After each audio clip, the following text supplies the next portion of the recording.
एक बच्चा जो हर रोज टूटी हुई दीवारों वाले स्कूल में पढ़ने जाता है, जहां ना तो पंखा चलता है ना ही पढ़ने का माहौल है। एक किसान जो बिजली कटौती के कारण अपनी फसलें सूखती देखता है। एक महिला जो हर जरूरत के लिए दूसरों पर निर्भर है।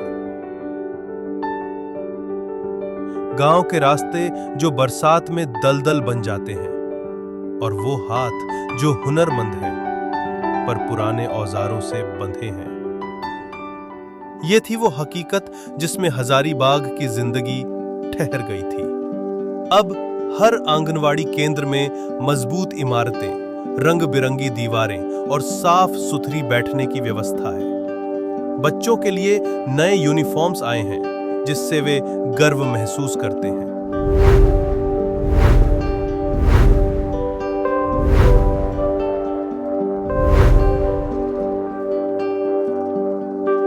It's for sun. Said Miss Miller. बच्चों को आकर्षित करने के लिए बाल पेंटिंग जैसे नए तरीके अपनाए गए हैं जो उनकी कल्पना और रचनात्मकता को बढ़ाते हैं। आंगनवाड़ी की बात करें तो हमारे जिले में करीबन 1800 आंगनवाड़ी सेंटर्स हैं। हमने सभी का मॉडलीकरण टेकअप किया है और अभी तक कुल जिले में अराउंड 1300 आंगनवाड़ियों को हम लोगों ने मॉडल बना लिया है। जो शेष बचे हैं उन पर भी कार्य जारी है। इसका ऑब्जेक्टिव ये है कि जो भी हमारे आंगनवाड़ी सेंटर्स हैं उनमें सभी प्रकार की सुविधा उपलब्ध हो। बच्चों के लिए खेलने की सामग्री, वॉल्स को बाला पेंटिंग के हिसाब से पेंट करना, उनके ड्रेसेस, उनको पढ़ाए जाने में इस्तेमाल होने वाले जो किट्स होते हैं वो हम लोगों ने उपलब्ध कराए हैं। ओवरऑल आंगनवाड़ी को सुदृढ़ करना और वहाँ एक अच्छा माहौल क्रिएट करना, ये हमारा ऑब्जेक्टिव रहा है। इस इनिशिएटिव को ministry of mines, government of India ने भी अपने कॉफी टेबल बुक में पब्लिश किया है और हमारी कोशिश है कि हम जल्दी हमारे जिले के सभी आंगनवाड़ी सेंटर्स को हम लोग मॉडल बना सकें। ये बदलाव बच्चों के जीवन में पहली बार सुकून और सीखने की चाह लेकर आए हैं। माएं अब आत्मविश्वास के साथ अपने बच्चों को भेजती हैं क्योंकि उन्हें पता है कि उनके बच्चे सुरक्षित और खुश हैं। कृषि और महिला सशक्तिकरण।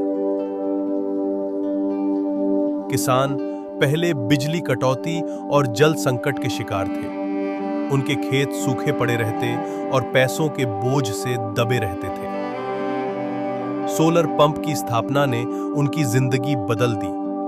अब बिजली की चिंता नहीं, पंप कहीं भी ले जाकर सिंचाई कर सकते हैं। सूरज की रोशनी सीधे खेतों तक पानी पहुंचाती है जो सूखे मौसम में भी फसल को बचाता है। सोलर पंप के आने से पहले हम लोग कुआं से सिंचाई करते थे। गर्मी में पानी के बहुत समस्या होते थे, अब उतना दिक्कत नहीं हो रहे हैं। उससे हम भी खुश है, किसान भी खुश है और जितने भी अब हरे भरे दिख रहे हैं इसी सोलर पंप के वजह से है। खासतौर पे माइनिंग अफेक्टेड एरियाज हैं, वहाँ पर हम लोगों ने उनको रोबोटिक पंप्स दिए हैं, सोलर पंप्स दिए हैं ताकि उन्हें सिंचाई करने में सुविधा हो। पॉली हाउसेस हम लोगों ने कई जगह दिए हैं जहाँ पे लोग ग्रुप्स बनाकर, खासतौर पे महिलाएं हैं जो SHG सेल्फ हेल्प ग्रुप्स बना नर्सरी सेटअप कर रही हैं। पॉली हाउस की मदद से खेती के तरीके बदले हैं। विशेषकर महिलाएं जो घर और खेत के बीच बंधी थीं, अब आत्मनिर्भर बन रही हैं। मिर्च, टमाटर और अन्य सब्जियों की खेती कर वे अपने परिवार की आर्थिक स्थिति मजबूत कर रही हैं। इससे न केवल उनकी आमदनी बढ़ी है बल्कि उन्हें समाज में सम्मान और पहचान भी मिली है। पहले हम लोग को खेती विषय में कोई लोग कुछ जानकारी नहीं था। जानकारी नहीं रहने के कारण हम लोग कुछ कर नहीं पाते थे या सोचते थे कि क्या करें नहीं करें, और बहुत यहाँ गरीबी स्थिति था।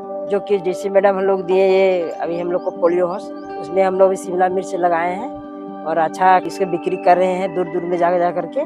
ना आगे हम लोग को सोच है कि नर्सरी तैयार करके हम लोग दूर दूर पर बेचे और अच्छा इनकम कमाए। पोलियो से जो भी मेरा आमदनी हुआ वो जमीन लिए हैं, उसमें जमीन में सोच रहे कुछ मकान बनाएंगे, कुछ जमीन दुकान उकान देंगे। और पहले से बेहतर मेरा अभी अपना जिंदगी बदला हुआ। पहले तो खाने का भी उतना ही नहीं था कि एक टाइम खाते थे, दूसरे टाइम सोचना पड़ता था, लेकिन अभी कुछ सुधार हुआ है। हस्तशिल्प और कौशल विकास। हजारीबाग की सांस्कृतिक पहचान तांबा और पीतल के बर्तनों से जुड़ी है। परंपरागत कारीगर अपनी कला में माहिर, पर पुराने औजारों की वजह से जोखिम में रहते थे। चोट लगना आम बात थी और उत्पादन सीमित था। अब DMFT की मदद से एक आधुनिक कार्यशाला स्थापित हुई है। यहाँ पर नए मशीनों और उपकरणों ने उनकी मेहनत को आसान बनाया है। सुरक्षा बढ़ी है, उत्पादन भी बढ़ा है और उनकी कला को नया स्वरूप मिला है। जैसे पहले हम लोग हाथों से ये लोटा बनाते थे, तो हम लोग हाथों से बना करके 3 घंटा लगता था।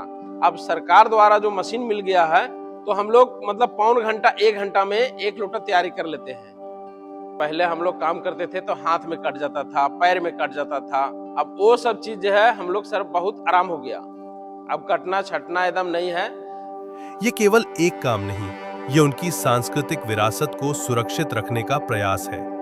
हरी भरी कला की हर चमक में उनकी आत्मा की झलक दिखती है। पहले ग्रामीण रास्ते बारिश में कीचड़ से भरे रहते थे, गर्मी में धूल उड़ती थी और सर्दी में ठिठुरन होती थी। स्कूल जाना, अस्पताल पहुंचना और बाजार जाना तक एक चुनौती था। अब इन गांवों में पक्की सड़कें बन चुकी हैं, सड़कें जो बच्चों को स्कूल तक सुरक्षित पहुंचाती हैं, मरीजों को अस्पताल तक समय पर ले जाती हैं। ये सड़कें केवल गाड़ियां चलाने के लिए नहीं हैं, ये उम्मीदों को जोड़ती हैं, सपनों को रास्ता देती हैं। पानी, जो जीवन की सबसे जरूरी चीज है, पहले गांवों में गंदा और दूषित होता था। महिलाओं को मीलों चलकर पानी लाना पड़ता था, जिससे उनका समय, स्वास्थ्य और सम्मान दोनों प्रभावित होते थे। अब पानी की टंकियां बनी हैं, पाइपलाइंस बिछाई गई हैं, घर घर तक साफ और शुद्ध पानी पहुंच रहा है। पानी के हर घूंट में न केवल जिंदगी बल्कि स्वाभिमान भी छुपा है। ये परिवर्तन महिलाओं की जिंदगी में नई चमक लेकर आया है। अब वे न केवल परिवार की देखभाल करती हैं, बल्कि अपनी शिक्षा और रोजगार के सपने भी पूरा कर पा रही हैं। ये सब केवल योजनाएं नहीं हैं, ये उन हजारों दिलों की आवाज है जो बदलाव की दहलीज पर खड़े थे। हजारीबाग के ये बदलाव हमारी कहानी है, वो कहानी जो बताती है कि जब दिल जुड़ते हैं तो कोई भी बाधा बड़ी नहीं होती। ये परिवर्तन गहराई में जाकर जिंदगी को छूता है और हर जिंदगी को नई रोशनी देता है।